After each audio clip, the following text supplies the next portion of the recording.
abantu are exposed to knowledge, they're exposed to information. Abanye kuba information that they are not ready. Abenziwanga baba ready for yona. Yeah. I've never been perfect. I've got izinto. Sure. Kunemgodi engaphonseka kuyo. Kodwa into yangilekelela yilento ethi lento ephuma la. Ayibalance nale. Nonyawo. Oh madoda. Kusho ukuthi manje kulula ukubona ukuthi sengiphambukile ngoba unyawo fanele livumelane nalo. Namhlanje kuvele kube lula ukungena komuntu emgodini athi esemgodini anga realize ukuthi lento phela ayi-align. Madoda.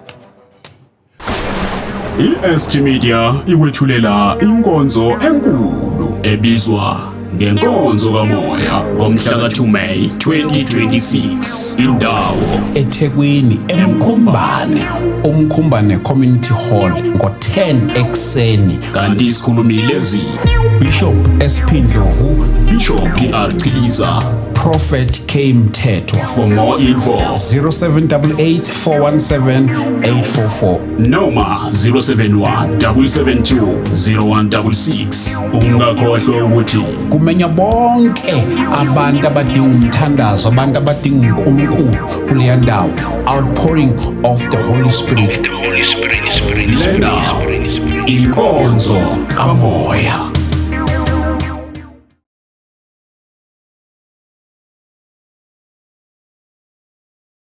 Siyabingelela bazalwane egameni lika Jesu Kristu waseNazaretha. Siyambonga uNkulunkulu kakhulu for yet another opportunity. uNkulunkulu makadunyiswe njalo bafowethu. Thank you so much. Thank you so much. Thank you so much. Igama lami ke ngo-ST wakadlamini umntwana kaNkulunkulu osindisiwe. I am the child of God. So thank you so much saints. Thank you so much kakhulu. I know things like this it takes money ukuthi uzibuke abanye ba you buy your data, you pay your Wi-Fi njalo. So siyabonga kakhulu bafowethu.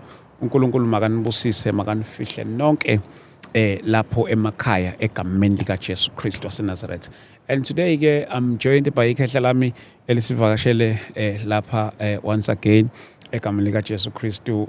This Durban edition we are shooting in outdoor in Durban. So siyabonga kakhulu bafowethu, and the reminder ngomhla ka2 siyobe silapha na eMkhumbane Hall, but I will give you more details towards the end of today's session.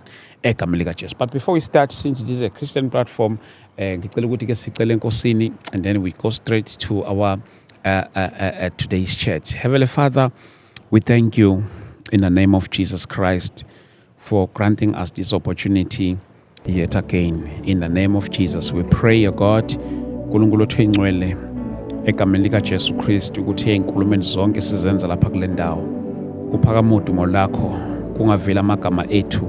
It is not about our names, uNkulunkulu othengcwele, kodwa kungokuphakamiswa lwakho udumo egameni lika Jesu Kristu waseNazaretha. Amen. Angithathele ithuba ngibingelele ningamukele ikhehla lami enginalo lapha namhlanje egameni lika Jesu Kristu waseNazaretha. Baba, angithathele ithuba ngikubingelele ngikwamukele egameni lika Jesu.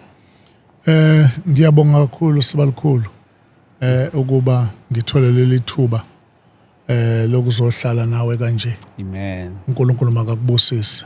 Amen. Amen. Sibonga kakhulu ikhehla lami saba ne-episode nawe malangeni adlule la sasikhuluma khona about into kaMoya Ngcwele. Ukuyona esiholela lapha na lapha eMkhumbane ngomhla ka2 la siyobe sikhona naye Bishop wesP Ndlovu esiyobe sinaye lapha ngalola suku egameni lika Jesu. Memengane bazalwane bami, itheku lonke ngithola ama calls from koMpumalanga bathi sikhona lapha enkonzweni kaMoya egameni lika Jesu. So siyabonga kakhulu bafowethu egameni lika Jesu Kristu. Namhlanje ngizothanda nje ke sibuke uhambo noNkulunkulu kanye naye ubaba uBishop ikhehla lami esinayo lapha namhlanje, uhambo noNkulunkulu naye njalo egameni lika Jesu Kristu. Mhlawumbe Bishop ngivele ngiqale kanje lenkulumo yami. Kubantu abaningi na nje you've been in ministry for a very long time. Nakubantu abaningi abanye mhlamba bebengakwazi nabaqala ukubona baba introduced to iministry yakho. Mhlawumbe ngikubuyisele emuva ke sibuka impilo yakho ekhehle lami nje uma sisuke sikhuluma ngaleli khehle suke sesilibona manje ke sesilibona manje ngikubuyisele no childhood mhlawumbe masuke nje sikithi ke sikhuluma ngoba Bishop Siphendlovu kahle kahle ubani thina simbone sobaba sibone seyikhehle semdala mhlawumbe ke ngikubuyisele back nje kancane. Ngiyabonga sibalikhulu. Amagama ami ngokuSamuel Phumulani Ndlovu. Okay. Nje babethi SP. Okay. Banqamlela lo ama initials lawo. Okay. Ngizalwa su7. Okay. Abantwana. Ekhaya khala kithi lapha eMlazi. Kodwa ngokudabuka sidabuka kwaSwayimani. Okay. So ke ubaba wathola umuzi la eMlazi sahlala khona kwaE. Okunye engingakusho ukuthi sasibathatha esiswini sika mama. Okay. Sasingama triplets. Oh. So ke laba abanye ke benda. Kwasala mina. Sure. So ke ngikhula ke lapha eMlazi siumndeni. Okay. Ekukhuleni kwethu ngifunde khona ezikoleni ezilapha kwaE. Okay. Ngifunde yayivulwa iqondo kuhle lowa primary school. Ngangena kulo nyaka 1966. Sure. Ngaqede lowa primary ngadlulela eManzolwandle higher primary school. Ngasuka eManzolwandle ngayishaka. Ishaka iya secondary school. Yayigcina kuloko namhlanje abobiza ngokuthi ugrade 8. Okay. Ngadlula ke sengiya eMenzi la ngenze khona kwakusekhona uform. Okay. Yes. Ngayimenzi ngakwenza uform 4 ngeza uform 5. Yes. Ngaphuma ke lapho ka matric. Impilo yami ke lapho. Okay. Lapha kwainje eMlazi ila ngikhulele khona ubungane bambonke. Bube lapha eMlazi. Okay. Ngikhuleke njengabanye abafana. Mhlawumbe umahluko waba ukuthi ekhaya kithi lapha bekuhlala ugogo ozala uma. Okay. So sihlale naye eside isikhathi kangoba nento yevangeli nento yokukholwa siyincele lapho. Ugogo ke wayisiyoni. So sakhula ke uma kuyiwa esontweni nje uhudula yonke into uya nayo esontweni. Sakhulela kule environment ke edala ukuthi noma sinjengezinye izingane kodwa kunale element. Okay. Yokuba la ekhaya kuyathandazwa ngaphambi kwakulalwe. La ekhaya yafakwa lento yomthandazo ifakwa ugogo uma akekho strong kuyona. Ifakwa ugogo ubaba ke kwakuyindoda ebheshu. Okay. Wayifaka ugogo lento. Ngicabanga ukuthi sibalikhulu kuzona zonke izingane ngoba ikhala kithi lagcina lilikhulu ngoba nodade bakama bagcina bezohlala la ekhaya. Sakhula ke einganeni zonke ezazikhona lapho. Kwaba yimi obambelelayo. Kulento noma ingakabilona ivangeli. Okay. Kulento kagogo. Yes. Yes.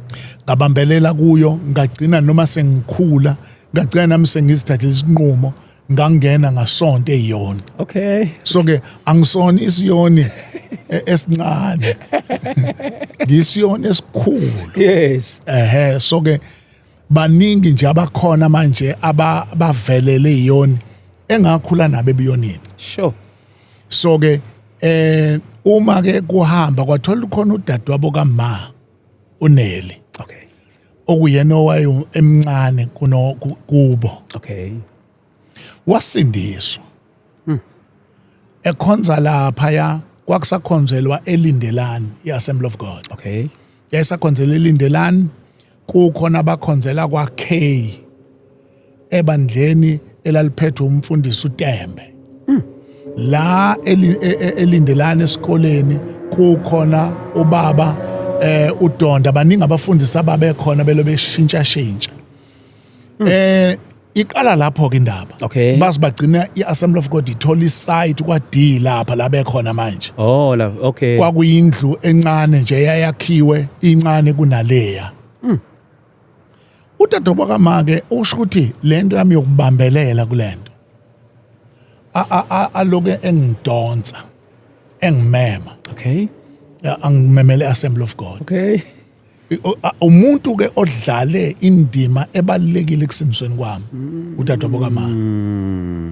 Wangidonsa eyanami lapha eAssembly of God ngeinkonzo, kuhanjwa amakota, kuhanjwa ama-monthly, kuhanjwa ama-conventions.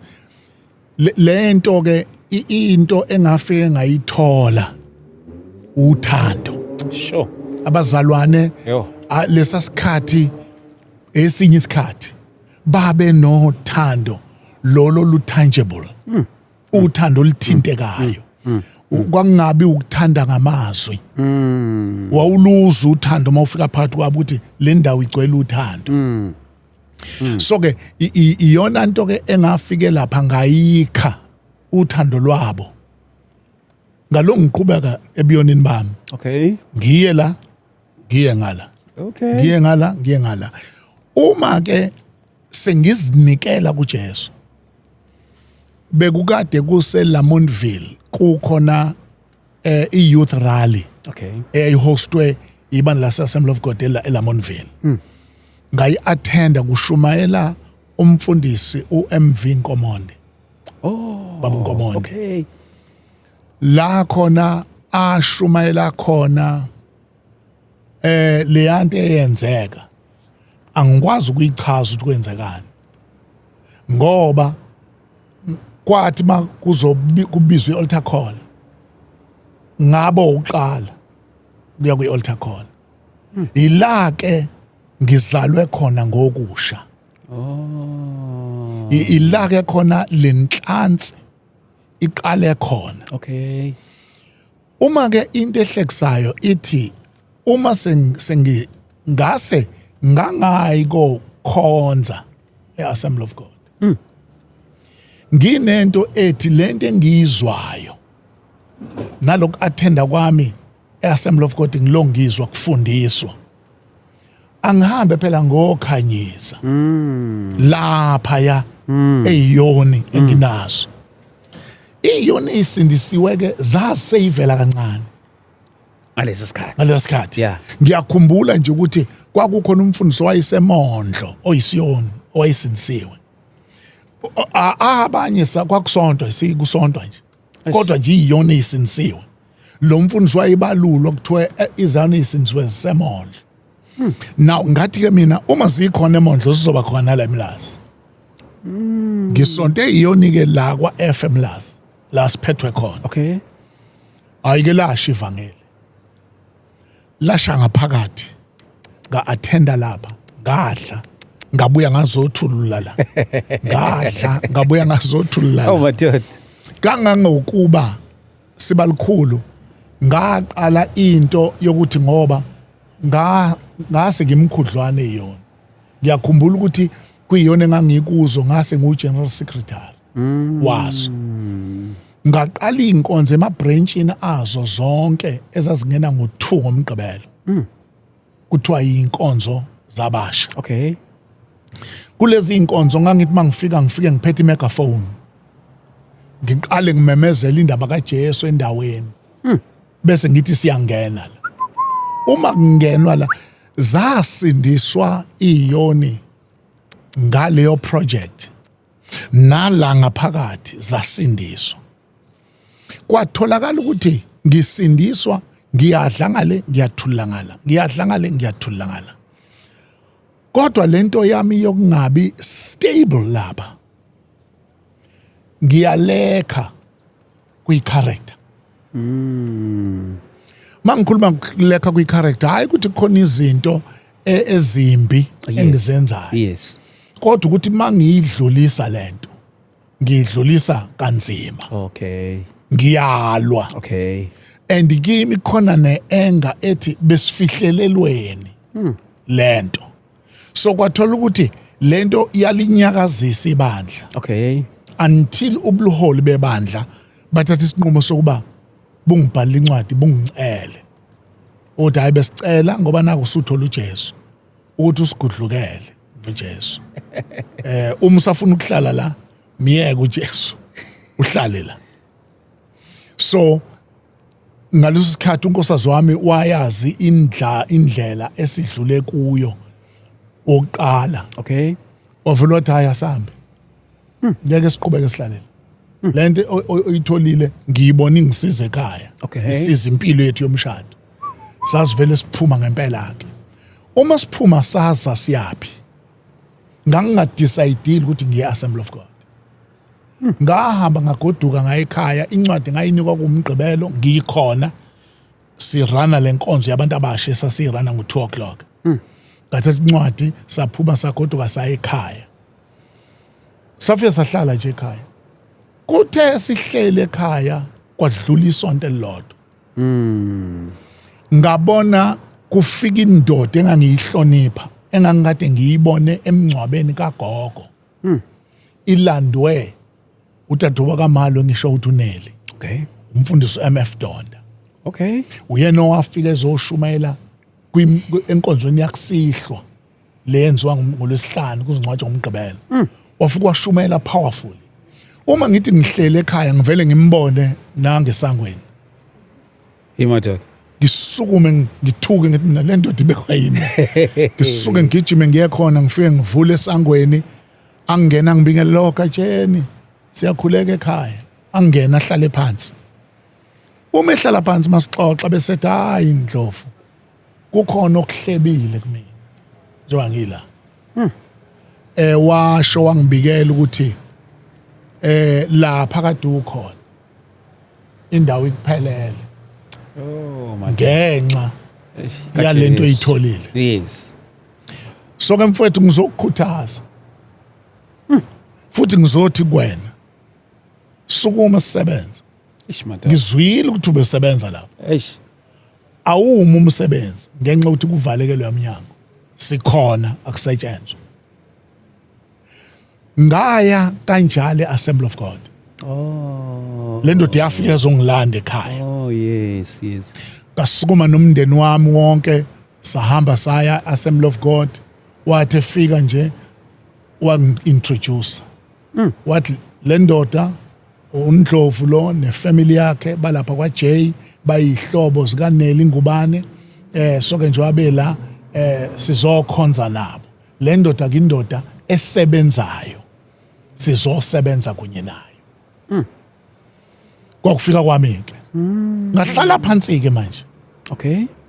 hayi ke ngalungiswa Okay.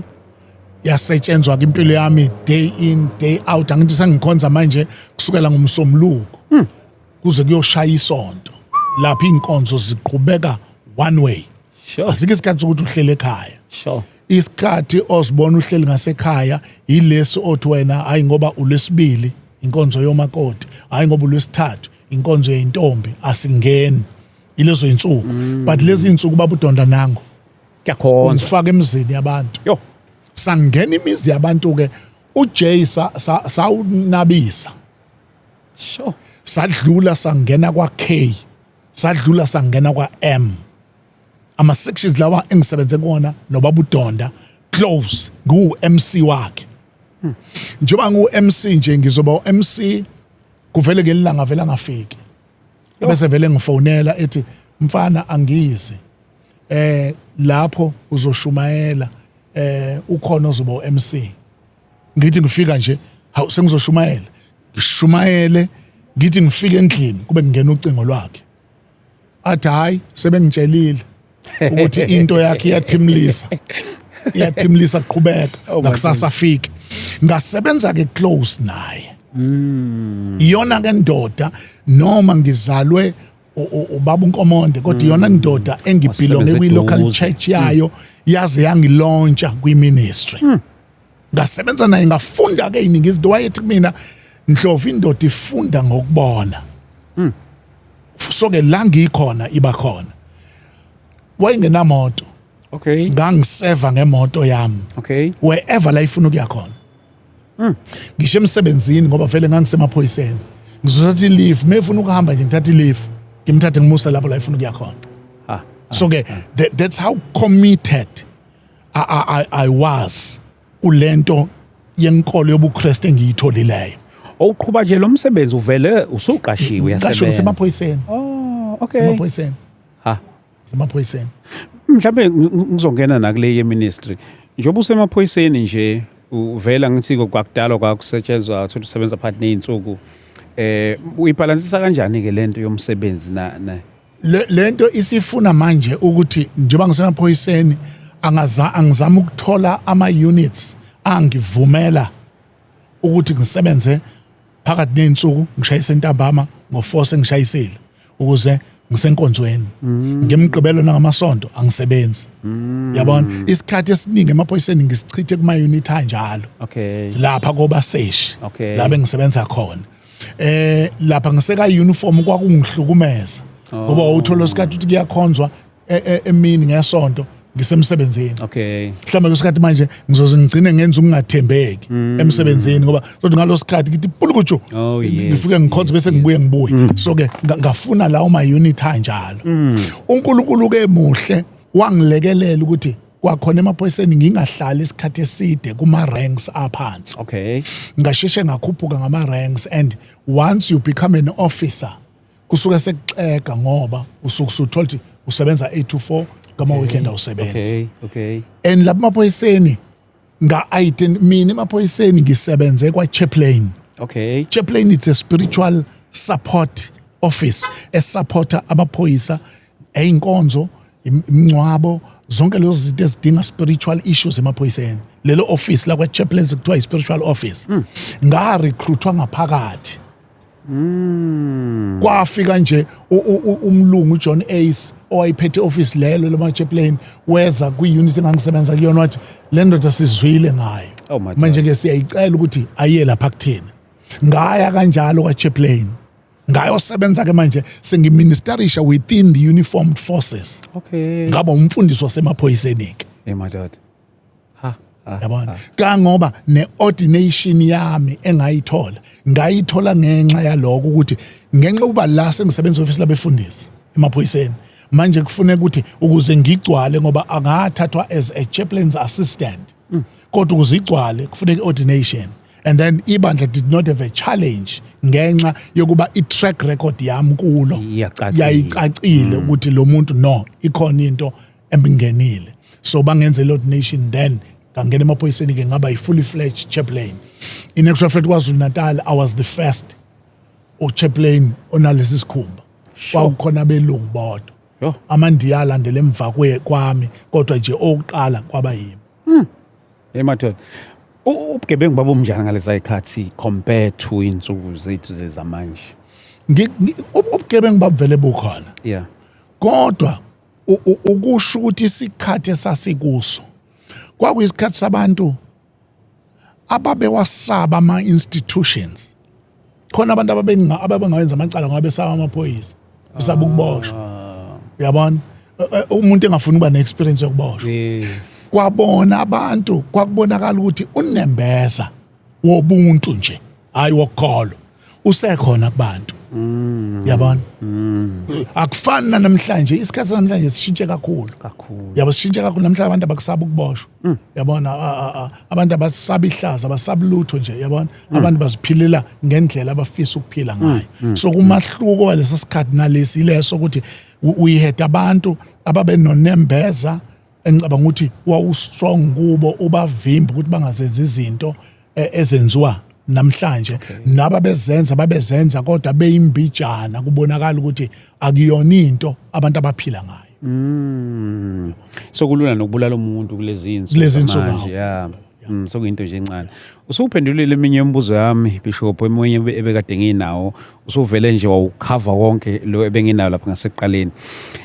One of the things usucacisile ukuthi indaba yokushumayela ivangeli uqale from dala sakuthinta kule episode yethu edlulile but ngifuna ukubuza ke futhi in a proper way this time around. Nje ekushumayeleni kwakhe ivangeli how long you've been preaching the gospel now? It's about 40 years. 40 years. It's about 40 years. Sure. It's about 40 years. Ngoba uma ngibuka i-ministry engiyiholayo. Okay. Iqalwe ngo-1993. So already mawubala usuka 1993 uza manje. Uyabona ukuthi it's 30 odd years. Yes. So ke kunelesa sikhathi ngisebandleni Assembly of God.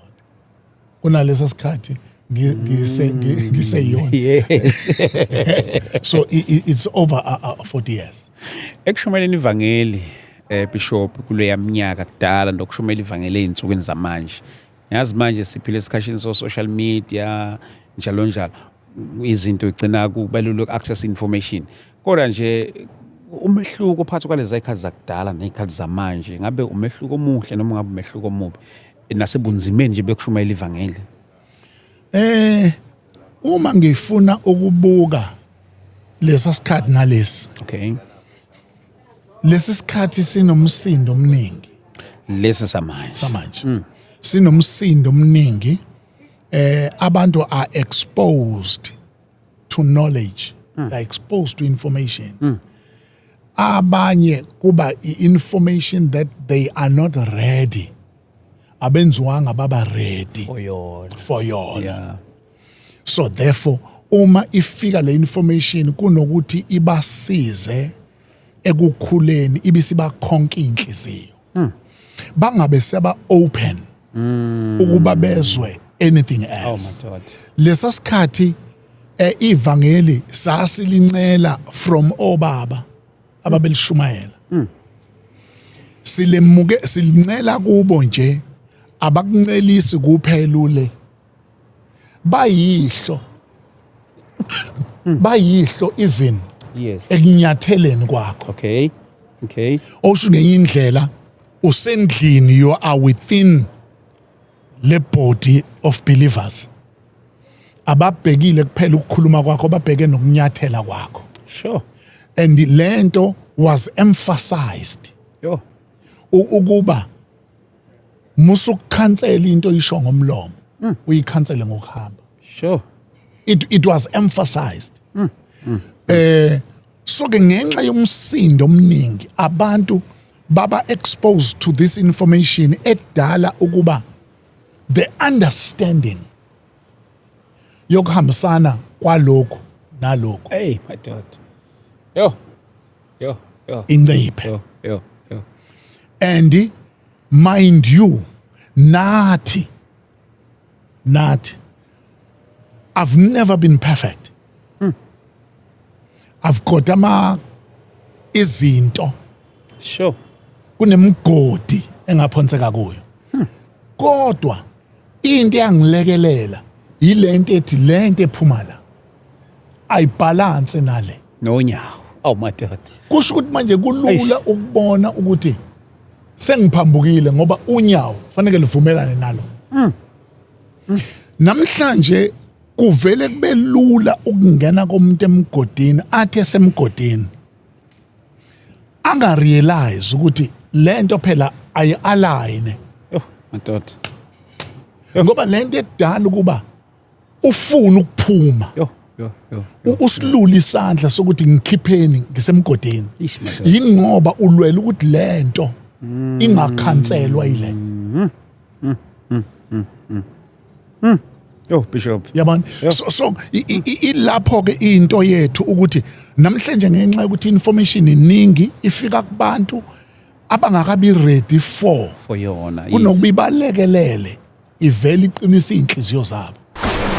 iSG Media iwethulela inkonzo enkulu ebizwa ngenkonzo kamoya ngomhla ka-2 May 2026 indawo eThekwini eMkhumbane uMkhumbane Community Hall ngo-10 ekuseni. kanti isikhulumi lezi Bishop SP Ndlovu, Bishop PR Chiliza. Prophet K Mthethwa. For more info 0788 417 844 noma 071 772 0166. Ungakhohlwa ukuthi kumenya bonke abantu abadinga umthandazo, abantu abadinga uNkulunkulu kuleya ndawo. Outpouring of the Holy Spirit. lena inkonzo kamoya. ukuthi thina sibambe lokho noma usufika ukuthi hayi akubalance nalokho abese uyangijaja yabona sesizwela ukujajwa kanti lithini phela malitha lelizwi liphefumulelo lilungele to correct we were corrected we were corrected we stood in front of the congregation Yeah. ngenxa ukuthi khona ongakwenzanga kahle Yes. leyo nto yayiletha uvalo lokuthi lento ayibalance nalo Maqondana. yo ngama nje uma ulukhuluma kodwa lingabhalansi abantu abakwezulukhuluma abagada ukukhuluma kwakho kuphela bagada ukunyathela kwakho Nokunyathela. uma usunyathela enye into bese lokhu kwabakuzwile bakulahle Ish. but you not worth ukuba siyithathe into yakho ngoba nayi awuyihambi Bishop uthi into enye into lapha ngifuna nokubuza lento le. Baba bakudala bahambe nenkosi abanye babo njengoba umention indaba yemgodi bawela emgodini njalo. Ukubaleka kokuveza namanxeba abo nokusho ukuthi ngakhalakathela kulomgodi ukuveza kulokho ke kwi-generation yamanje okanye ngithi nje kumadodana namadodakazi amanje noma kumele baveze ukuthi ngake ngakhalakathela laphana. Baba banayo imigodi abangena kuyona Yeah. kodwa singayazi mabe babeyiveza kulabo bayiveza kulo. Okay. Asibuke the objective, why are you doing that? Okay. Kufanele one uma uzoveza amanxeba akho babheka abantu owaveza kubo Hey. ngoba amanxeba akho angenza izinto Eish. ezimbili ezehlukene enye yazo obungayiqondile. Kungenzeka uveze inxeba kumuntu obevele efuna ukuyigxeka lento yiyo Aish, matata. Aish. abese thatha leli nxeba alinwebe Yo. anganwebi igrace yokuthi look at what the grace has done. Sure. Hey matata. Kunaloko anweba inxeba athi bukani lezi igebengu sekulimele abantu abaningi ngenxa leli nxeba. Ngiye ngithi sibalikhulu umalusi umelimala Bishop. akophi phambi kwezimvu Aish. ngoba izimpisi ezifuna izimvu sifuna izimvu izimvu zithemba umalusi uma zibona kulimele yena kopha yena ziphelelwa yithemba lokho kusho ukuthi sizihlalele sodwa Bese yini thina? ntsoko Yeah, matata. kodwa bakhona abantu okufanele ngoba othi mawubavezela amanxeba angithathe from the scripture Yes. uthi uJesu kuPetro uSathane unifonile Hey Bishop. efuna ukunihlunga njengokolweni Aish. kodwa ngikukhulekela anginikhulekelanga ngikhulekele wena Khulekela. ukuba ukukholwa kwakho ungapheli Madoda. angikhulekelanga abanye ngikhulekela ukukholwa kwakho kungapheli abese kuloku kuhlungwa nani abesethi uma usuphendukile oqinisa abafowenu Ish madoda. Yo. oshunye indlela la ekuhambeni uzohuzuka kwenzeke yonke into kodwa to strip off it must be your brothers Sure. for the purposes zokubaqinisa amanxebe enginawo kunama platforms ikon platform esinayo esithi the journey of the called Yes. kule platform kuhambe kufika isikhathi la khona ustriphe uthi bukani la inxeba Yo. bukani la inxeba Eish, madoda. leli nxeba ngalishawa kunje uqinisa lapha uqinisa lapha ukuthi isikhathi samanxeba musu ukuthi mawushawa inxeba bese ulala phansi Yeah. a Christian is not a defeated person because uyavuka Sure. ushawa into uvuke you don't glorify inxeba lakho uma ngiveza inxeba ngikutshengisa ukuthi look at what the Lord has done Yes. the grace umusa kaNkuluNkulu noma nginje Yes. Yes. yabona uMephibosheth noma elandwa endlini kaMikha ulandwa endlini kaMikha ulethwa kwipalace akubuyiselwe inyawo Eish, madoda. Eish. kodwa ukuthi uzohlala la kukhona khona i-tablecloth athi umuntu ahleli naye etafuleni angakwazi ukubona ukuthi unyonga Eish, madoda. inkosi inendlela to hide us graciously graciously so ke amanxebe ethu laba esithola ithuba lokuba sihlale nabo Okay. kubalekile uba kufika isikhathi la khona othi lo muntu okhuluma naye Yeah. awukhulumi nomuntu operfect Yes. Yes. ngoba uyamlekelela engakangena emgodini omunye umsiza usephakathi Eish, madoda. usephakathi emgodini and uma eqalaza ayikho indlela yokuphuma kodwa makuvela umuntu othi njengoba ngimla ngaphuma Ngibuya lapha. naye umbone esukungu Eish, madoda. so ke asinwebi Oh, amanxeba my ngoba God. kwesikhathi kuyenzeka ukuthi sibe baningi entshumayelweni uthola ukuthi kugcwele uSP kule ntshumayelo uJesu unciphile Eish.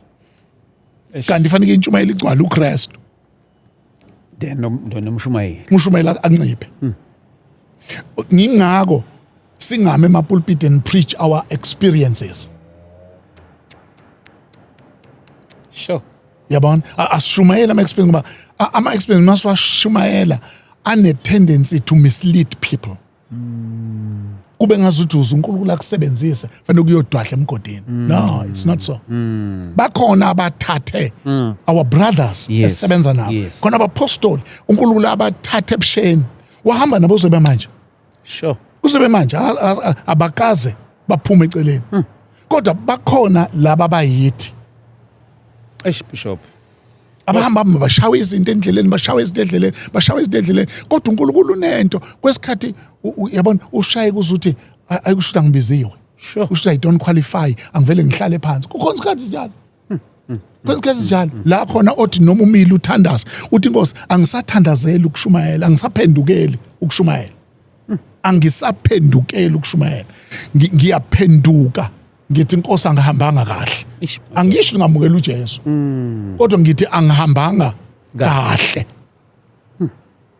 ngiyayilungisa indaba yami nawe ubusuthi angisaphendukela ukuye epulpit sengiphendukela ukuthi mangifa Eish, madoda. ngingafi njengenja Yo. Yo. Yo. Yo. ngife ngilahlwe Yo. sengiphendukela ukuthi ngibe nendawo angijabona kuzwakala kubuphukuphuku kumuntu omfundi weBhayibheli athi hawu lamadoda ayigqilazekile kodwa kwasilekelela Yeah, ne. kwasilekelela ukuhamba makukho into wrong leyo nto ulwe nokuthi ayilunge hayi esayidi la uNkulunkulu esayidini lakho ngoba wena osukuqhelile uNkulunkulu sengaqhelanga Eish, Bishop. yayinjani lento kudala lento yokulimala komzalwane and then ekulimaleni kwakhe kube noku-embraceeka by abazalwane then manje uthi gcine sisizakala ngokulimala komzalwane ngalesa sikhathi yayinjani into nje yokuba usize emzalwane olimele njengoba ngisho ngathi unembeza osekhona and uthando lwabazalwane yeah kwakhalwa siba likhulu kwakukhalwa thina sizalelwe sibe semabandleni la khona bekusikwa abantu umuntu mengenzanga kahle hlalwe phansi naye alungiswa bese kuthiwa kodwa kufanele ibandla lenze statement ngalento ukuze nabanye bafunde ukuthi it's not a practice evunywa iBhayibheli amiswe phambili lapha kuthiwa lo mzalwane kwenze ukuthi nokuthi soke uyamiswe ebandleni nasekusebenzeni imisebenzi yebandla uNkulunkulu ke sicela ukuthi simkhulekele ube inkosi imsize kufike la iphenduka khona yes ngesikhathi ibandla liphakama lithandaza kwakukhalwa Dlamini isililo ebandleni isililo ebandleni mina nje ubaba uDonda wayeseze wangibiza wathi wangibiza nabanye abazalwane wathi niyabona ke bafana bami uma kusikwa umuntu ebandleni ngathi ibandla likhalela ukubuya kwakhe fanele kathehla ehla lapha makuvalwa inkonzo kuthiwa amen nibe ninamathela kuye niyomlungisa nimlungisa indlela ukuthi akabuye ezebandleni sure wayehamba hayi Dlamini engapheli inyanga yo yangapheli inyanga uyothuzwa ebuya usebuya kuma elder wahlala phansi nama elder walungisa indaba yakhe wakhala abuya abekela kuthiwa bazalwane indaba lomzana useyilungisile noNkulunkulu singobani thina njengebandla siyamamukela back to fellowship oh my God lisukuma ibandla likhale eish hayi namhlanje eish yo namhlanje there is a lot of competition umzana mesetshenziswa uNkulunkulu uma eke walimala kunokuba embracewe ngendlela yokuba ayolekelelwa sizwe sibona thina ifish pond ofanele kuyodotshwa kuyo yo sibona thina ithuba lokuthi uma uSP eshayekile nje abazali bakhe bahleliphi khanje kuyoshelwa labazalwane ayi thina sithola ithuba lokuthi hawu njengoba nje esashone phansi kuzozwakala into yethu ngoba into yakhe ayikwazi ukuzwakala engekho shayekile uzozwa nentshumayelo yakho ukuthi uyakhela phezulu abantu abashayekile ish madoda ngenhloso yokuyothatha la ngenhloso yokuthi abantu lesi sikhathi esikuso isikhathi uthi uPaul ku-Acts chapter 20 verse 28 ululeka ama-elder yes uthi ziqapheleni nina kanye nomhlambi uNkulunkulu anibeke kumo ingcwele ubani bangabelusi nababonisi bawo abesethi ngoba ngiyazi mina ukuthi emva kwami kuzovuka kuzofika impisi ezingawuhawukela umhlambi hey madoda eish abantu abenza lento ibe about them and their names abangawuhawukela umhlambi yabona 2 esinye uthi kuzovuka amadoda phakathi kwenu afundise okudukisayo oh madoda ahunge abafundi babawalandela namhlanje i-dispensation ye followership we fighting over followership we want people to follow us other than following Christ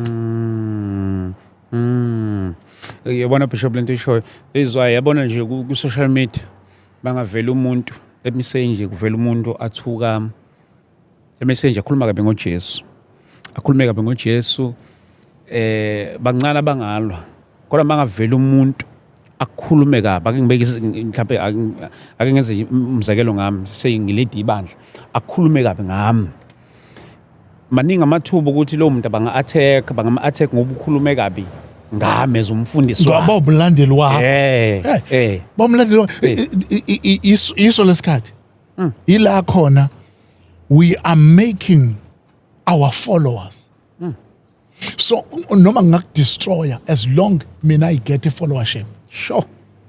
Yo. Followership. Yo.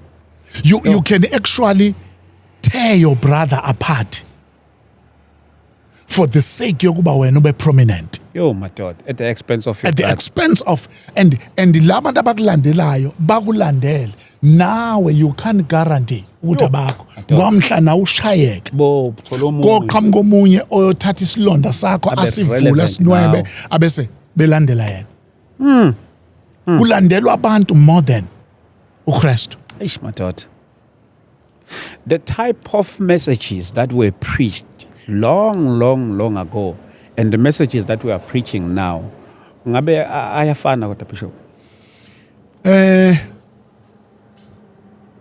Because of information mhlambe eyayingekho ngalesi sikhathi Oh yeah. ngalasikhathi obaba bethatha iBhayibheli Oh my dad. bethatha iBhayibheli avula ivesi Oh my dad. akukhulume ngale vesi kuze kuvule kumsele. Oh, ish. Yo. Today si exposed to a lot of information. Oh. Siyakwazi manje ukuthi sithi hayi libhalwe ngesihebheru Lisho ukuthi sililande from the Hebrew salilanda from the Greek and we Greek lit where are the results? Hey, Hafet. Where are the results? Where are the Hey. results? Eish. Ngoba into enkululeko ukuthi where are the results? Wawungezwa lutho nabesihebheru nabesihebheru nabesiGreek Wakuthatha nje igama.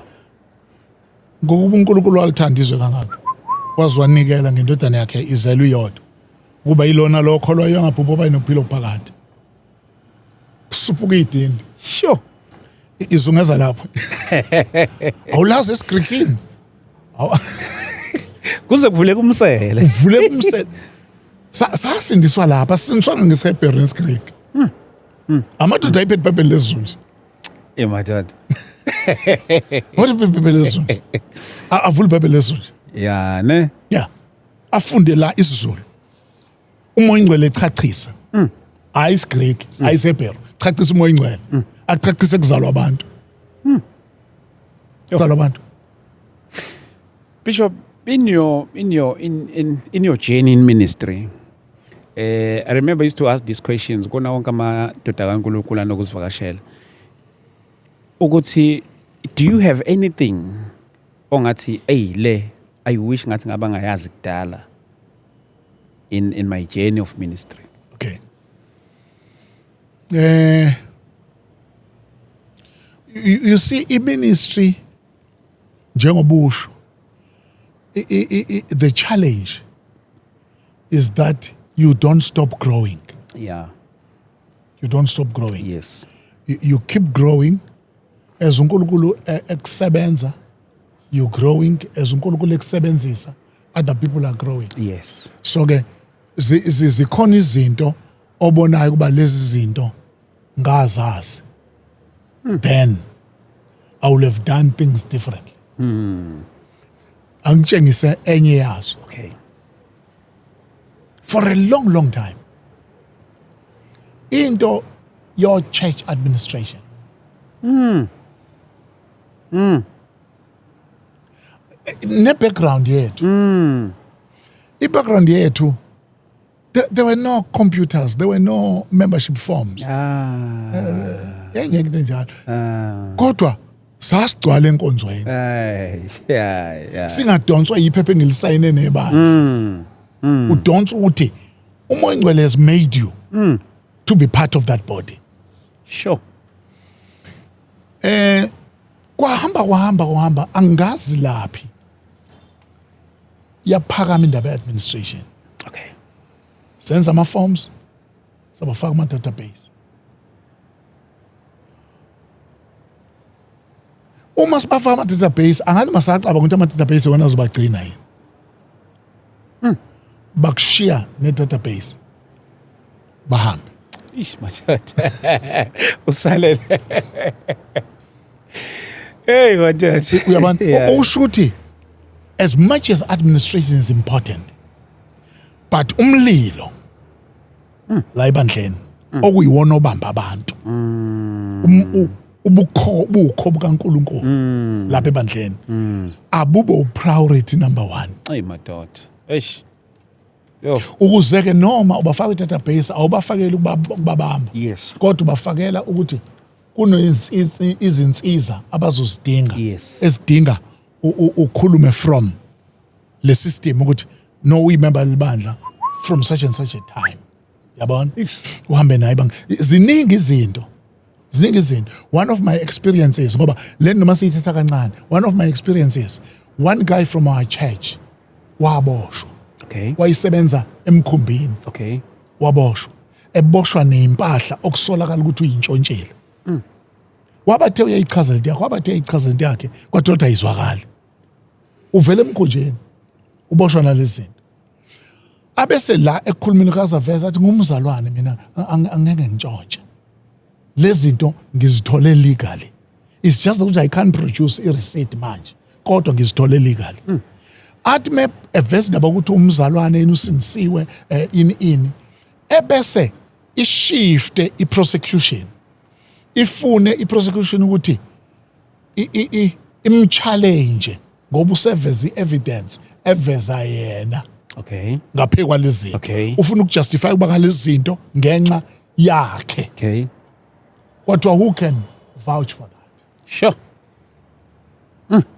ngathola ucingo kodwa Bishop Espindlovu ukangisomfutho Pastor Ndlovu uyadinga inkantolo ethile ngelanga elithile kuzofika bazokuseva ngelukuzana ngesuphini bafika nesuphina la ngilithefene ngivele enkantolo ngizofakaza icala ngiyabona siboro Sorenso versus state versus Sorenso hawu lo mfana sengizwe indaba yakhe okay kwasho ukuthi sine system ashune system cani ngiprintele iprofile yakhe by print iprofile uma sengiye enkantolo la ngiyingamazwi omlomo phela ngiphethe ne document bathi umzalwane wenu kusukela nini ngasho lokho kusho iprofile can you submit that document as ubufakazi bathi nansi Sure.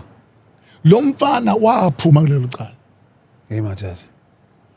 found not guilty and discharged waphuma wami hayi ngenye evidence Yo, madoda. database Into ze-admin. ukuthi iadmin izokulamulela ukuthi mhlase konke yenzakele you can refer ukuthi ngaluswela uthi Paul ekhuluma ngoTimothy uthi lo mzalwane wafakazelwa kahle Eish madoda. ngabazalwane Eish.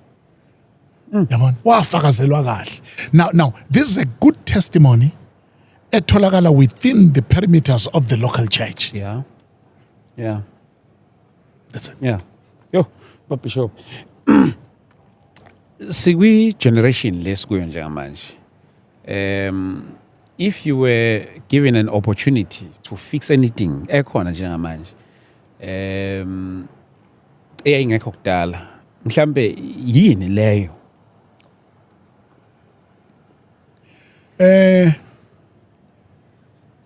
mhlawumbe umuntu can look ekulimiteni i-exposure yabantu who are immatured Okay. uba expose entweni where it becomes difficult for them to comprehend Wow. ebese leyo nto noma ibiyinhle Wow. besibalimaza Wow. Wow. Wow. Wow. i-exposure because into esilimaza i-exposure lento obona izinga le trafficking uyabona ukuthi labantwana ba exposewa ezintweni abangakabi nayo ingqondo bona Yeah. yokuba bakwazi ukuhlukanisa ukuthi lo muntu engihlangana naye la ku social media uyena ngempela yini lo isithombe sakhe ngakhona ipossibility ukufaka isithombe somunye umuntu lo muntu okhuluma naye kusiyena lo hlangana naye i-exposure ku-exposeka nabantu aba immatured then siyalimala isizwe Bishop bengiprepare nananko omunye umbuzo. Bengibhale lapha ukuthi back in the years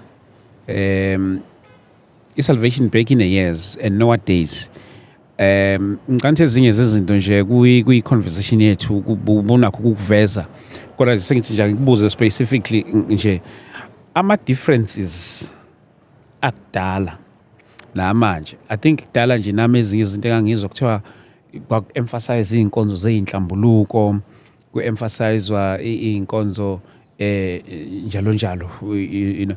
So izinto ezazenziwa kudala nezinto ezazenziwa ama-differences amanye wawo okuba ukuthi mhlampe enza i-generation yethu ibe disadvantaged manje thothi yayi-advantage yakudala. Mhlambe imaphi la lezi zinto ezenziwa kudala engasenziwa manje kodwa futhi zazi usizo? Sibalikhulu, you've just mentioned one. Sasibathemba abaholi bethu. Okay. To an extent yokuthi mabelethe into sasingayi-question ngolwazi lwethu lweBhayibheli. Okay. Angilinganisi. Okay. Lento yokuthi uma kungahambanga kahle uyabuya usihlambulule. Yeah. Yalekelela kakhulu. Yalekelela kakhulu. Yize uma befuna ukuyi-criticize bathi ku-confesswa uJesu Kristu, you don't confess sins. Ngiyayizwa leyo. Noma kuthiwa le babe yakhe kanjani abaholi bethu kodwa yasilekelela. Lento yokwazi ukuthi awuhambi nodoti. Lento yokwazi ukuthi uyalungisa mawungenzanga kahle. Yabona? Ngake sibalikhulu ngangenza kahle. From le yanto engangiyazi ngingasekho ebandleni lase Assembly of God. Yes. Kodwa I went back there. Sure. Ngawuhlala nama-elder. Ngathi khona la ngihamba ngakhona kahle. Ngiyakhumbula kwazi kwalanda ubaba uNkomonde on Sunday. Sure. Sengimphambi kwebandla elinye lalo lingazi ngishumayela, abantu abasebengazi ngishumayela. Abanye abazi nokuthi ngingabala. Kwathiwa lo umntwana ola ekhaya. Yo. Uhamba kwakhona into engalungi kahle empilweni yakhe. Ubuyile wazolungisa. So yingakho silanda uBamkomonde, washumela uBamkomonde, ngabizwa nonkosikazi wami samiswa phambili nezingane zami sathandazelwa. Yinto sasifundisiwe esilekelelile endleleni. 2, kusizile ukuthi uma umfana ebona intombi aka approach i-leadership anga approach intombi. Okay. Ngoba kuvikele le ntombi ukuze lo mfana lolu daba lixoxa kuba zikhona into ezizobhekwa kumfana. I-leadership izobheka kumfana ukuthi are you matured? Do you know what you're talking about? Bamcheck. Bahleli naye phansi. Yes. Yona imali sikhona. Ubheke phi kwenzakalani? Yabona yonke le nto icheckwa abadala. Akathathi igama lakhe lokuthi uyayithanda ayotshela yona ngoba mhlawumbe isestation la khona ayikho ready for that. So ke babe vikeleka ke. Okay. Labantwana. Ngoba noma usuya kuyena bayakwazi ukutshela ukuthi siyakuzwa kodwa akumnika ithuba akathi ukukhula. Okay. Yabona bonakala yayizwa ngoba kuvikelwa ekutheni musu kushada nomuntu wena uvuthiwe kanti yena akekho ready for that. Ngoba angase abe ingxaki bese uthi umelene nobizo lwakho kanti anikho on the par. Noma sekufika isikhathi sokuthi ukhulume naye nikhuluma naye ikhuluma kwenu ani-expose kwabanye abantu. Nikhuluma naye ngasese ngendlela ehlelekile. Osho ukuthi niyenza phansi kweso. Yeah. Labantu abamatured. Yeah. Abakwazi ukuni-advise properly. Sure. So kwafika isikhathi la khona kuthiwa hayi lento ayisebenzi umuntu ufika semphethe. Intombazana. Awusawazi ukuthi intombazana uthi hayi ake nime kulento. Uzothi umfanele umshado. Yeah. Wena udesperate ufuna ukungena. Kodwa lento izovela ohamba wena. Sekhanjwa manje. Sure. Ukuthi labantu both of them were not ready for this. Baqhutshwa imizwa yabo. Bacabanga ukuthi yabona lento inoNkulunkulu phakathi. Indlela zoku uyemshadweni zakudala ayifani nezamanje. Asifani namanje. Sure. Asifani manje. Zazusizo lezi. Zazusizo lezi. Ngoba zazi nivikela nobabili. Okay. bazenelise labadala ukuthi nikhule ngendlela eyanele niyayiqonda into eningena kuyo. Okay. Yeah. Futhi nokwelulekwa. Nizothola isikhathi sokwelulekwa. Today noma kuthiwa uyashada ukufonela ofuna umshado ukufonela sekusela inyanga. Eish madoda. Ukufonela sekusela inyanga. Eish. Athi baba ngiyacela. Premarital counseling. Uzoyenza nini? Hayi lo ngishada naye akekho lapha usekhona. Usiyokwehla sehlela umshado. Ish. Bayoma lapha akuzange kulule kwemuntu akho umthandazo wenziwe naba bayazi into abayenza. Baqhutshwa imizwa yabo. Bishop unokwenza izinto ezi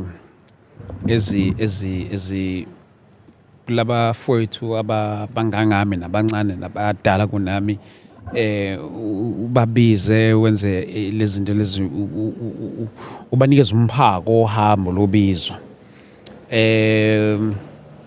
mhlambe nje kuhijacker nakule bobishop mhlambe ukhona umuntu njengamanje onentshisekelo yobizo nje osibukela lapha ekhaya mhlambe yini leno ongamsiza ngayo uthola ukuthi mhlambe akazi noma ukuthi abalansise kanjani kodwa manje uyaluza ubizo luyamphusha ngibuza nje ngoba ngiyakubona uyayizenze lezi lama summit lawa othola ukuthi ubiza wonke ama young ministers. Yes mhlambe what is it that you can say kuloya muntu olapha ekhaya ozwa manje eshisa ubiza and feels like ngathi angaprioritize lona more than anything?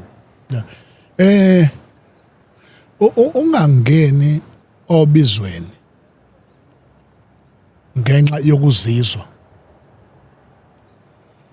Uyabadinga abantu abazokweluleka. Okay. Ngoba ubizo uma uluzwa urespond. Alukuvezela imigodi esendleleni. Uyabona nje uMoses wabizwa uNkulunkulu and Moses enjoyed lento wayenjoya. Ngena in the presence of God. Aphume. Presence of God aphume. Kuze kufika uJethro umkhwe wakhe. Uthi yini lento yenzayo? Eish madoda. Uthi hayi ngiyisa indaba zabantu kuNkulunkulu. Ngibuye neka uNkulunkulu ngilethe kubantu.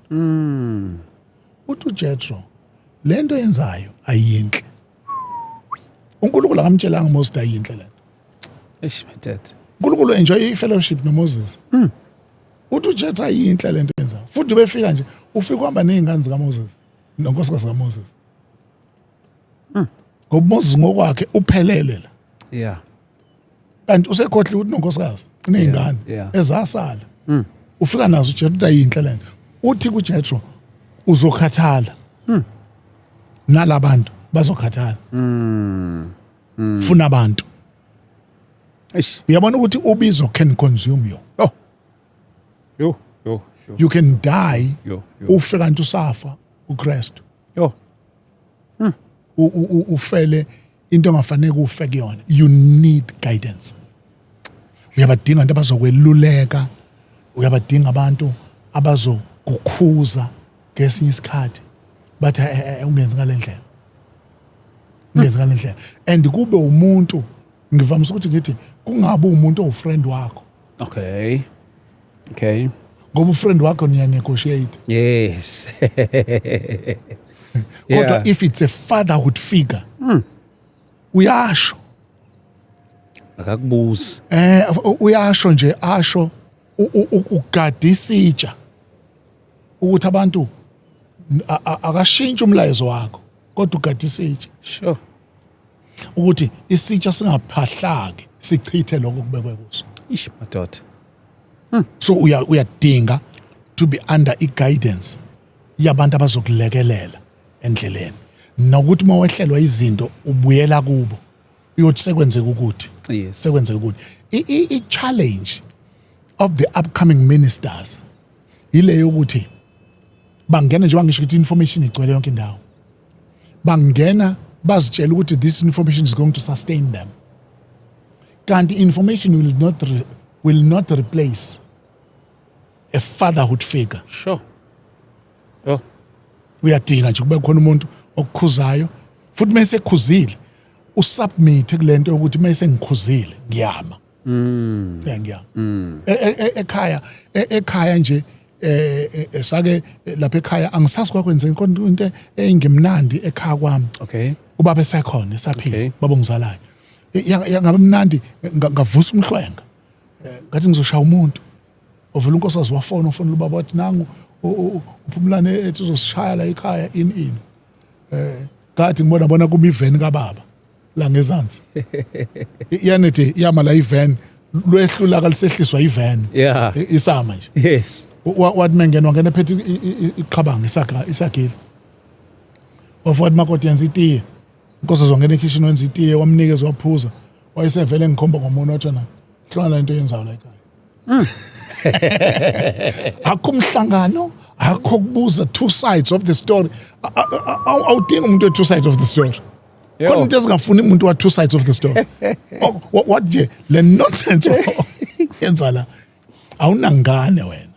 ozoyibeka isandla la wathatha sakela sakhe waphuma hamba ayizange phinde khulunya lonto authority Sure. and akuyona authority yokuthi yena just as a fatherhood figure it's my attitude towards him Sure. yabona ngoba ngeke uzenze ube ubaba womuntu ongakuboni njengobaba it's the attitude into engikhuzayo uba umkomonde nje there are times because wami baba lana siboni kahle alba umkomonde fika la sambe uma ngifika kababa umkomonde Maritzburg akufika ubishop Madoda. akazi bishop nje wasiphumlana anqe ngithi ngifika bethi pakala imoto yakho lapha gijima uthenge gijima ngibuye lapho ngihlale phansi izwe lilodwa likhulumayo lidabula inhliziyo lingenze kuphele ngami it's because yendawo engimbeke kuyo akayena uNkulunkulu kodwa unendawo in my heart engimbeke kuyo angeke abe ngapheka uNkulunkulu kodwa God is using him ukuqondisa ukuphila kwami uyamdinga umuntu this journey you cannot travel through this journey alone you cannot you need somebody Madoda. you need somebody if you are a Timothy you need Paul Yeah. if you are a Titus you need Paul yabona if you are an Elisha you need Elijah Yo. yabona if you are a Samuel you need Eli labantu they are playing important part abangeni phakathi kwakho noNkulunkulu kodwa bagadisa itshe Usingaphahlanga. phela seche lengcebe isezitsheni zobumba lengcebe isezitsheni zobumba Hey Madoda. Bishop, siyambonga uNkulunkulu kakhulu. Sifike ngasekugcineni kwesession yethu yanamhlanje. Kodwa ke ukunikhumbuza bafowethu lapha emakhaya ngomhla ka2 May siyahlangana lapha eMkhumbane ekseni nje ngo10 ngithi angeke nginimeme ngi-extend this invitation ubabishop ikhehla lami lapha uyobe khona sibe sinaye ngalo lasuku egameni lika Jesu mhlambe nje khehla lami ukuziconfirmela nje nawe for lo lasuku sibalikhulu siphakathi baba ayikho indlela esingenza ngayo sibiziwe Madoda. so ke ngiyacela impela nami ukuthi hayi asinquzuke endaweni zonke let everybody come find a way to Mkhumbane Hall ngeke usole uNkulunkulu makanibusise siyabonga kakhulu mhlambe khehla lami nabathanda ukuxhumana nawe bakuthola kanjani ungangithola kuma social media platforms njenga ku Facebook uyakwazi ukungithola Samuel Phumlani Ndlovu uyakwazi ukungithola ku TikTok kanti ngokuhlanganyela silapha ngezansi kwethuna lenkosi kwaNdengezi endlini enkulukazi emhlophe lapho ilasihlanganela khona ngamasonto singena 9:00 inombolo yami yocingo 072 588 1076 uNkulunkulu manibusise balandeli balolu hlelo Sibalikhulu, ngiyasibongela kakhulu. Sibonga kakhulu. Amen. Thank you so much. Amen. Bazalwane, ake sibonge kakhulu. Asibonene khona nje bese shilo nje ikhehla lami ngomhla ka 2 May sibisilapha saqala ekseni ngo10. Ningaphuthelwa inkonzo kaMoya Ngcwele. Ningaphuthelwa 0788 417 844. uNkulunkulu makanibusise nonke lapha emakhaya nigcina nifihle kanye nonke nemindeni yenu. Amen.